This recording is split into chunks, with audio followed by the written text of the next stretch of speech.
चलिए अब हम लोग स्टार्ट करते हैं कौन सा चैप्टर नंबर 12 जो है, उसमें एक दो नए कॉन्सेप्ट्स थे। एक न्यू रिजीम वाला था, एक ऑल्टरनेट मिनिमम टैक्स था, तो वो डिस्कस करते हैं। क्या है इसमें न्यू रिजीम में? 115 BAC का ऑप्शन है, right. You can pay tax as per these slab rates. ये वाले हर 2.5 लाख के ऊपर में 5% से टैक्स रेट बढ़ जाता है, बराबर। 15 लाख के ऊपर में 30%, और इंडिविजुअल एनएचएफ को ऑप्शन अवेलेबल है। कंडीशन क्या है कि they will not get all these deductions and exemptions. कौन से? LTC का एग्जेम्पशन 10(5), 10(13) है, HRA। अलाउंसेस भी मोस्टली नहीं मिलते, कुछ एक दो है जो इक्का दुक्का मिल जाते हैं। देन MPs एंड MLAs वाला, माइनर चाइल्ड वाला जो 1500 रुपये का एग्जेम्पशन था, और 10AA SEZ। इसको क्यों ध्यान रखना है? क्योंकि हमको कई बार क्वेश्चन में आता है कंप्यूट द टैक्स, तो हमको ओल्ड रिजीम के हिसाब से भी इनकम निकाल के टैक्स निकालना है, और फिर इनकम को हमको रिकम्प्यूट करना है as per the new regime. तो ये जो एग्जेम्पशन और डिडक्शन डिसअलाउड है उसको हमको करना पड़ेगा एड बैक, है ना। जैसे 1500 रुपये है या HRA वगैरह का एग्जेम्पशन है। देन सैलरी हेड में भी जो सेक्शन 16 के डिडक्शंस थे, कौन से तीनों, प्रोफेशनल टैक्स, स्टैंडर्ड डिडक्शन और एंटरटेनमेंट अलाउंस, वो अलाउड नहीं है। अगले साल से अलाउ होने वाला है स्टैंडर्ड डिडक्शन, अभी इस साल अलाउड नहीं है। Then interest in respect of self occupied property, section 24B में ये भी अलाउड नहीं रहेगा। मतलब कि वो जो हम 30,000 या 2 लाख वाला लेते थे, ये वाले रिजीम में अलाउड नहीं है। देन एडिशनल डिप्रिसिएशन अलाउड नहीं रहेगा।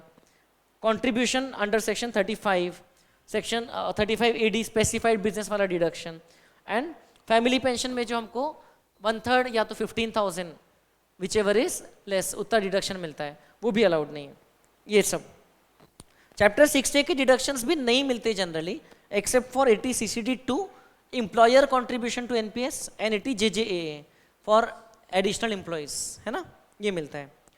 और फिर ये जो लॉसेज हुए हैं, ओके, कोई आपके लॉसेज आए हैं अगर बिकॉज ऑफ दीज डिडक्शंस, तो वो लॉसेस को अब आप इस साल से सेट ऑफ नहीं कर पाओगे। या कोई अनएब्जॉर्ब डिप्रिसिएशन आया है due to additional depreciation in an earlier year, तो उसको भी आप एडजस्ट नहीं कर पाओगे। तो जो पुराने साल में एडिशनल डिप्रिसिएशन लिया था, उसके कारण आपका अनएब्जॉर्ब्ड हो गया वो, क्योंकि प्रॉफिट सफिशिएंट नहीं थे, तो वो लॉस को आप इधर यूज नहीं कर पाओगे। तो अब यूज नहीं कर रहे तो उसको वापस से हम एक्चुअल कॉस्ट में ऐड कर देंगे, ताकि कुछ नहीं तो उस पर नॉर्मल डिप्रिसिएशन तो आगे मिलते रहे, ऐसा। और करंट ईयर में हाउस प्रॉपर्टी लॉस को दूसरे हेड्स के अगेंस्ट में सेट ऑफ नहीं कर पाएंगे हम लोग। देखिए, सेल्फ ऑक्यूपाइड प्रॉपर्टी का तो लॉस ही अलाउड नहीं है, लेकिन उसके अलावा भी कोई, मान लो कोई लेट आउट प्रॉपर्टी में भी लॉस हुआ, तो it can not be set of against other heads. ये ऐसी कुछ इसमें रिस्ट्रिक्शंस वगैरह उन लोगों ने बनाई है, उसको ध्यान रखना है। अब ये था बस सेक्शन 115 BAC में इतना ही है। फिर दूसरा एक कौन सा हमने पढ़ा था, AMT वाला प्रोविजन। इसमें क्या था कि इट इज ये सिर्फ हम लोग ने किसके लिए पढ़ा था, इंडिविजुअल HUF, AOP, BOI या AJP जिनका एडजस्टेड टोटल इनकम 20 लाख के उनको एप्लीकेबल नहीं रहता। 20 लाख से ज़्यादा है तो एप्लीकेबल है, और 20 लाख से कम है तो एप्लीकेबल नहीं। तो कंपनी को एप्लीकेबल नहीं है और इन लोगों को एप्लीकेबल नहीं है if their income is up to ₹20 lakh, बराबर है। नॉर्मल मेथड में अपन क्या करते हैं, रेगुलर इनकम कैसे निकालते हैं, ये सब डिडक्शंस ले लेते हैं, JJAA, QQB, RRB, 10AA, 35AD, फिर अपने को टैक्सेबल इनकम मिलती है, उसमें अपन ओल्ड स्कीम के हिसाब से टैक्स निकालते हैं। अगर न्यू स्कीम में जा रहे हैं तो वैसे ही ये सारे डिडक्शंस अलाउड नहीं है। ये वाला अलाउड है सिर्फ न्यू स्कीम में, बाकी तो अलाउड ही नहीं है। तो जहाँ न्यू स्कीम है वहाँ AMT की बात नहीं होती है। AMT की बात कहाँ होती है, जहाँ पर ओल्ड स्कीम में है, ठीक है, टैक्स निकालते हैं। अब AMT प्रोविजन में क्या करते हैं, हम लोग ये पूरे डिडक्शंस को ऐड बैक कर देते हैं। ये जो इनकम है, मतलब basically we go to income before these deductions, और फिर जो डेप्रिसिएशन अलाउ होना चाहिए था, 35AD एसेट्स का पूरा डिडक्शन ले चुके थे ना, बट अब अगर वो रिवर्स हो गया तो वह एसेट पे नॉर्मल डेप्रिसिएशन तो मिलना चाहिए ना, तो नॉर्मल डेप्रिसिएशन माइनस कर देते हैं, उससे अपने को मिल जाता है एडजस्टेड टोटल इनकम, और उसका अपन लोग निकालते हैं 18.5% और कंपेयर करते हैं किसके साथ में, विद द नॉर्मल टैक्स। अगर आपका AMT ज़्यादा आ रहा है तो आपको वो पे करना है, और जितना एक्सेस पे किया उतने का आपको मिल जाता है credit, right, which can be carried forward up to कितना, 15 ईयर्स था। AMT का credit can be carried forward up to 15 years. कहाँ यूज कर सकते हो उसको, फ्यूचर के कोई ईयर में अगर हमारा नॉर्मल टैक्स ज़्यादा आ रहा है, एएमटी कम आ रहा है, तो हम लोग वो क्रेडिट को हम लोग क्रेडिट को एडजस्ट कर सकते हैं इन द फ्यूचर, बराबर है। तो ऐसा इसका प्रोविजन है। It is not applicable to company, क्योंकि कंपनी के लिए MAT करके मैट प्रोविजन एप्लीकेबल होते हैं, and not applicable if the income adjusted total income ये वाली इज लेस देन और इक्वल टू ₹20 लाख। तो ये डिफरेंस ये वाले सेक्शंस के डिडक्शन के कारण क्रिएट होता है, ठीक है। और यहाँ पर जो रेट है वो 18.5% AMT का, ठीक है। ऐसे दैट्स इट, ये चैप्टर में इतना ही था। और फिर ऑब्वियसली कॉन्सेप्ट इतना था, उसके अलावा बहुत बड़ा चैप्टर चला था क्लास में भी, there were number of questions, है ना। हमने तो क्लास में से 15-16 ही किया था, लेकिन there are 40+ solved questions in your book. अब आई डोंट नो उसमें से आपने कितने देखा भी तो क्या स्पेशल पॉइंट्स को मार्क किया क्या आपने, क्योंकि most of the questions have been asked in the exam जो आपकी बुक में छपे हुए हैं, तो वो आपने कर लेना चाहिए, जिससे आपको जो फर्स्ट क्वेश्चन आपका आएगा वो स्ट्रांग होगा। ऑब्वियसली जो पुराने इतने सारे कॉन्सेप्ट पढ़े हैं वही सब अप्लाई होते हैं इसमें आकर के, है ना। ऐसा बहुत कुछ नया अप्लाई नहीं होता है, ठीक है। अब इसके अलावा फिर कौन सा हमको हमने चैप्टर देखा था, इसके बाद नेक्स्ट चैप्टर देखा था हम लोगों ने return of income, chapter number 13 return of income. इसमें एक तो था कि रिटर्न के बारे में, किसको फाइल करना है, ड्यू डेट क्या रहेगा, एटसेट्रा एटसेट्रा। दूसरा था अबाउट पैन, एंड तीसरा था अबाउट आधार, जो कि थोड़ा ज़्यादा थियोरेटिकल था, आधार वाला पार्ट स्पेशली। तो रिटर्न ऑफ इनकम किसको फाइल करना है, कंपनी या फर्म को तो हमेशा फाइल करना है, ठीक है। दूसरे फिर इंडिविजुअल्स हो गए या कोई पर्सन हो गया जिसका बेसिक एग्जेम्पशन लिमिट के ऊपर है gross total income. Gross total income बोल रहा हूँ मतलब इनकम बिफोर डिडक्शंस, है ना, GTI बिफोर 80C से 80U का deduction, and also before these deductions 54, ये सब जो है ना कैपिटल गेन चैप्टर में आप पढ़ चुके हो, इसके भी पहले का जो इनकम है, अगर वो बेसिक एग्जेम्पशन लिमिट के ऊपर है तो फिर क्या होता है, ये person, this person is required to file the return. Asset criteria for ROR, अगर ROR एक बेनिफिशियल ओनर या बेनिफिशियरी है ऑफ एनी एसेट आउटसाइड इंडिया तो उसको रिटर्न फाइल करना है, भले उसकी इंडिया में इनकम ज़्यादा नहीं है ना, या तो फिर अगर उसका इंडिया के बाहर कोई अकाउंट में साइनिंग अथॉरिटी है तो उसको रिटर्न ऑफ इनकम फाइल करना है मैंडेटरीली। देन डिपॉजिट या एक्सपेंडिचर वाला क्राइटेरिया, इसमें क्या क्राइटेरिया है कि अगर 1 करोड़ से ज़्यादा एक साथ आपने डिपॉजिट किया इन करंट अकाउंट, मतलब टोटल साल भर में, तो इन एनी बैंक और कोऑपरेटिव बैंक, तो आपको रिटर्न फाइल करना है। अगर फॉरेन ट्रैवल एक्सपेंस साल भर में आपने 2 लाख से ज़्यादा का कर दिया, इलेक्ट्रिसिटी का बिल आपने साल भर में 1 लाख से ज़्यादा का पे कर दिया, तो आपको रिटर्न फाइल करना है। इसके अलावा आपके उस चैप्टर में और भी प्रिस्क्राइब कंडीशंस थी, इफ यू रिमेंबर, और भी कुछ प्रिस्क्राइब कंडीशंस थी, पेज नंबर 13.3 पे दिया हुआ है, जो कि अप्रैल 2022 में आई थी।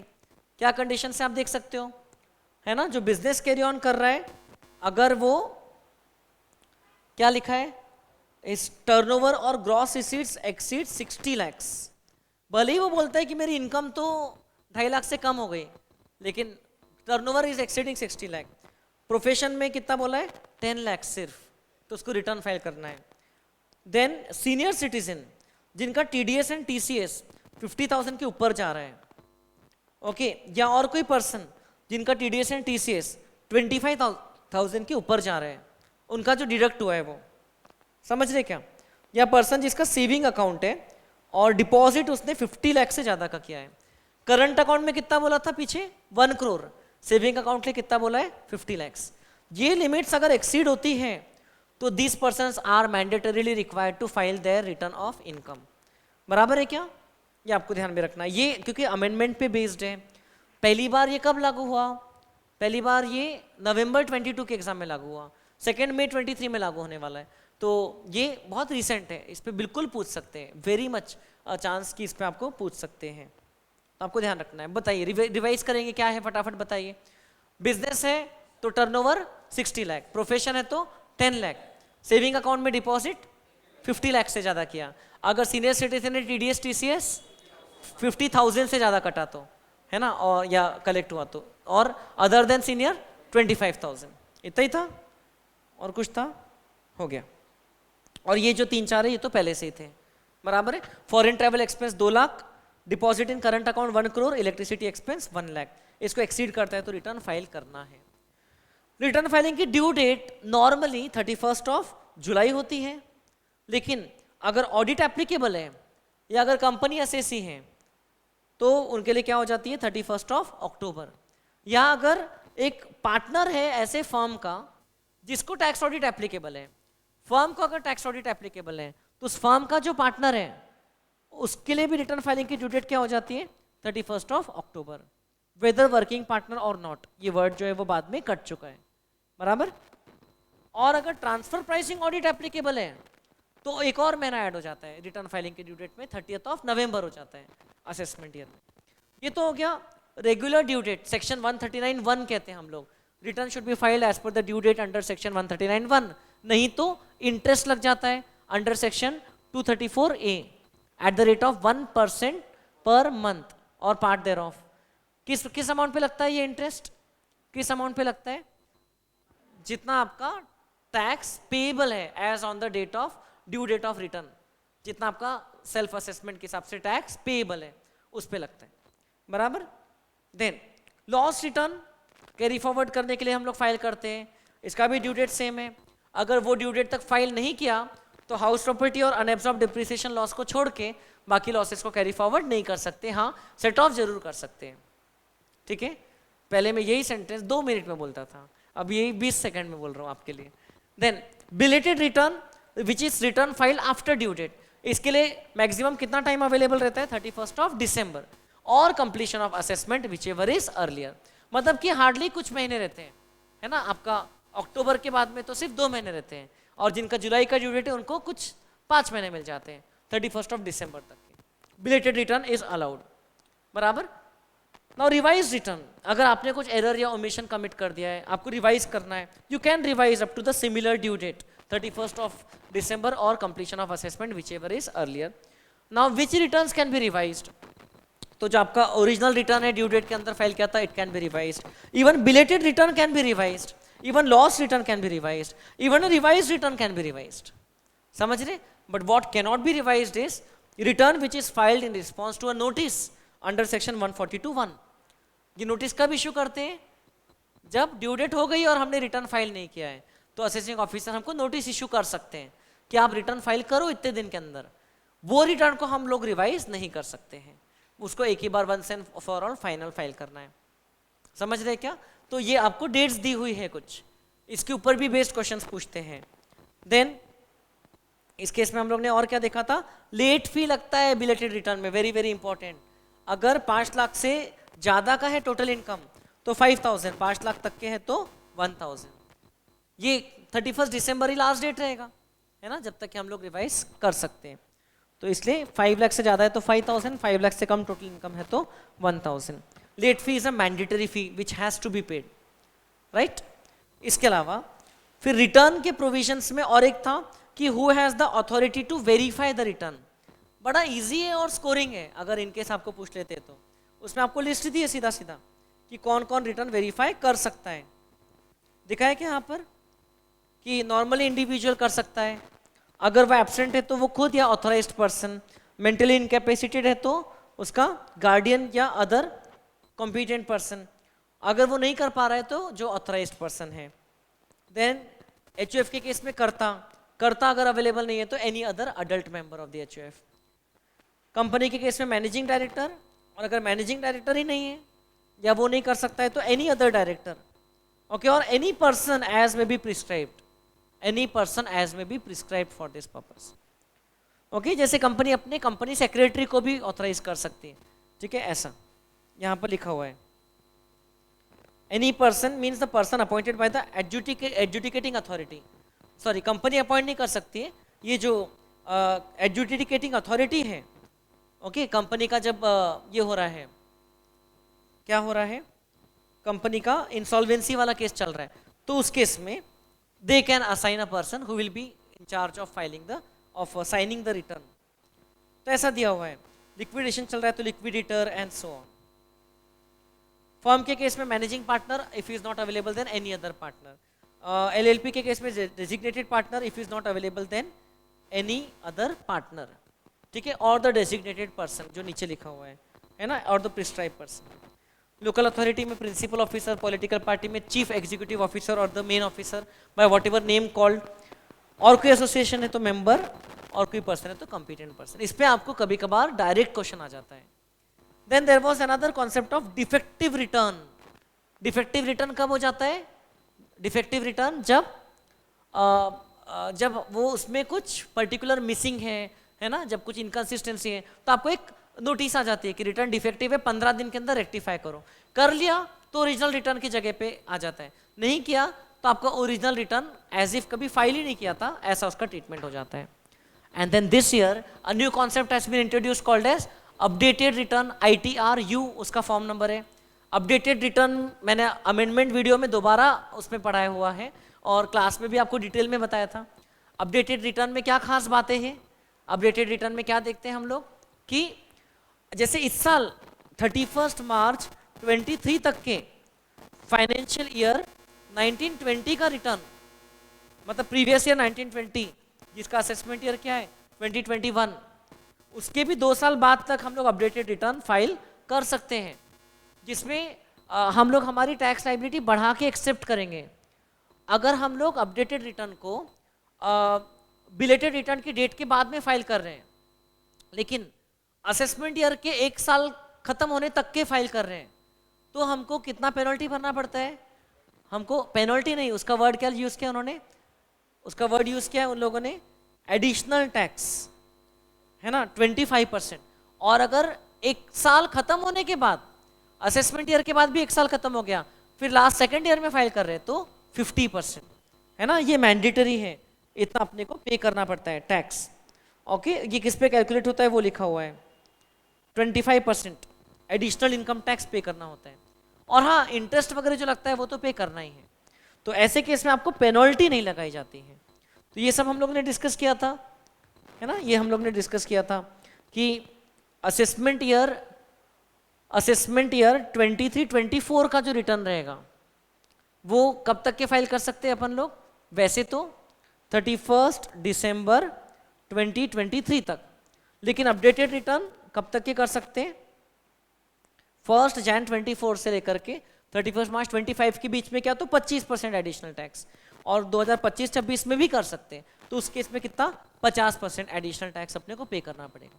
Updated return can only have the effect of increasing the tax liability, it can not have the effect of reducing your tax और इंक्रीजिंग योर रिफंड, तो उस केस में अपडेटेड रिटर्न अलाउड नहीं है।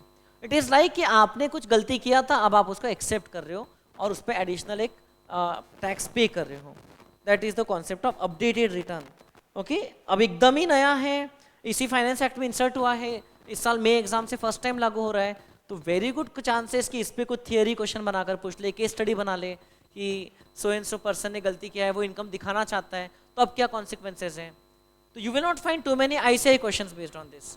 आई have not seen the latest RTP, उसमें है कि नहीं, यू हैव टू सी। आप लोग ने देखा क्या RTP आई है कि नहीं आई अभी तक? आ तो गई है, यस, लेकिन मैंने उसके क्वेश्चंस नहीं देखा है, तो अब उसमें चेक कर लो, अमेंडमेंट वाले प्रोविजंस पे कुछ अच्छे क्वेश्चंस मिल सकते हैं उसमें कभी कभार, तो वो देख लेना ज़रूर। Updated return can be filed only once, ठीक है, और एक बार प्रोसीडिंग वगैरह कुछ पेंडिंग है तो अपडेटेड रिटर्न फाइल नहीं कर सकते, या असेसमेंट कंप्लीट हो चुका है तो, ठीक है। देन लॉस रिटर्न है तो फाइल नहीं कर सकते, ठीक है, अगर आपने लॉस रिटर्न फाइल करना चाहते हो तो, या तो फिर जिसे लाइबिलिटी कम हो रही है या रिफंड बढ़ रहा है तो फाइल नहीं कर सकते। तो बेसिकली असेसमेंट ईयर के बाद 24 मंथ्स के अंदर अपडेटेड रिटर्न फाइल कर सकते हैं। देन ये तो हो गया रिटर्न्स वाला पार्ट। इसके बाद में इस चैप्टर में और कौन सा पार्ट था? पैन वाला पार्ट था, कि हमको इतने सारे टाइप की ट्रांजेक्शन्स के लिए पैन कोड करना पड़ता है ना, मैंने आपको थ्रेशोल्ड वाइज बता दिया है। और पैन एंड आधार अब इंटरचेंजेबल हो गए हैं, अगर आपने आधार भी कोड कर दिया because Aadhaar has been linked with PAN. अभी आज तक ही चल रहा था कि 31 मार्च लास्ट डेट है लेट फी के साथ में लिंक करने की, लेकिन आज ही दोपहर की न्यूज़ आई कि उसको 30 जून तक के और अलाउ कर दिया है, 30 जून 2023 तक के लेट फी के साथ में। आपके सिलेबस में ये अमेंडमेंट एप्लीकेबल नहीं है, इतना लेटेस्ट कैसे रहेगा। तो पैन, ये जो 4 टाइप के ट्रांजेक्शन है, इसमें तो कोई भी अमाउंट का रहा पैन आपको कोड करना है, बाकी के ट्रांजेक्शन्स में लिमिट दी है, ये आपको याद रखना पड़ेगा। एग्जाम के पहले बस ये चार्ट देख करके जाना, ठीक है। सिक्योरिटीज में 1 लाख है, इमूवेबल प्रॉपर्टी में 10 लाख है, और कोई गुड सर्विसेज में 2 लाख से थ्रेशोल्ड, उसके ऊपर रहा तो पैन कोड करना पड़ता है। ठीक है, बाकी कुछ कुछ जगह पर एनम देखते हैं, 50,000 के ऊपर रहा तो पैन, और कुछ कुछ जगह पर ट्रांजेक्शन देखते हैं, 50,000 के ऊपर रहा तो पैन कोड करना पड़ता है। ठीक है, होटल बिल, फॉरेन करेंसी का परचेज, आरबीआई बॉन्ड्स एटसेट्रा, ऐसा। फिर और क्या क्या देखा है हम लोग ने इस चैप्टर में? पैन अप्लाई करना किसको मैंडेटरी है? ओके, जिसका total income basic exemption limit से ज़्यादा जा रहा है, ओके, उसको 31 मई तक अप्लाई करना है। टोटल टर्नओवर जिसका 5 लाख से ज़्यादा जा रहा है उसको पैन के लिए अप्लाई करना है, भले टैक्स पेबल नहीं आएगा। या नॉन इंडिविजुअल, ओके, जो ट्रांजेक्शन फाइनेंशियल ट्रांजेक्शन एक साल में 2.5 लाख से ज़्यादा कर रहा है, ओके, नॉन इंडिविजुअल, एंड उस नॉन इंडिविजुअल का जो ऑथोराइज पर्सन है सच एज द कर्ता और द मैनेजर, डायरेक्टर और द पार्टनर एटसेट्रा, उनको भी पैन ऑब्टेन करना पड़ेगा। कब तक के? 31 मई तक के। उसके अलावा गवर्नमेंट भी प्रिस्क्राइब कर सकती है, जैसे गवर्नमेंट ने एक्सपोर्टर्स एंड इंपोर्टर्स को बोल दिया है कि आपको पैन ऑब्टेन करना पड़ेगा, है ना, यहाँ पर। देन असेसिंग ऑफिसर भी पैन अलॉट कर सकता है। Then there is this lot of theory, and then there is about Aadhaar number. Aadhaar को पैन के साथ में लिंक करवाना है, ओके, तो दैट इज मैंडेटरी। उन लोग ने क्या बोला था? 31 मार्च 2022।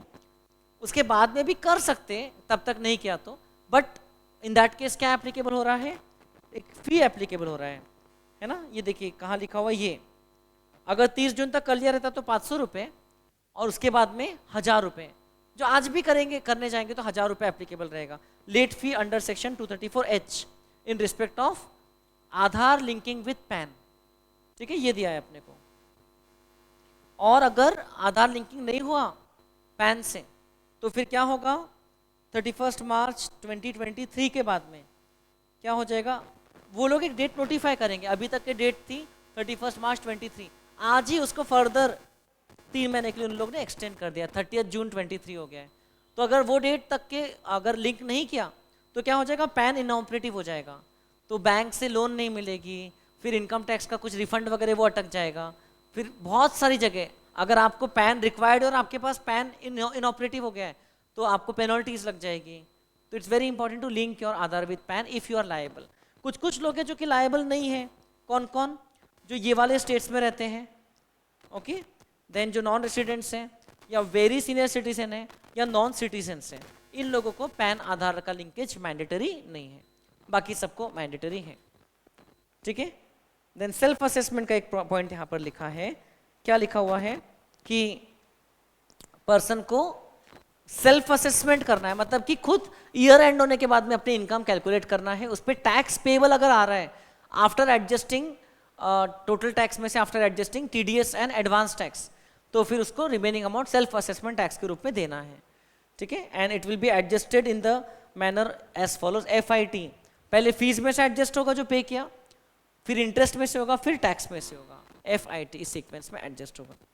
और फिर इंटरेस्ट का कैलकुलेशन, ये तो हमारे अगले चैप्टर में है, एडवांस टैक्स वाले चैप्टर में है इंटरेस्ट का कैलकुलेशन, है ना। 234A, B और C। A वाला जो है वो तो रिटर्न ऑफ इनकम पे लगता है, B और C एडवांस टैक्स के डिले पे लगता है।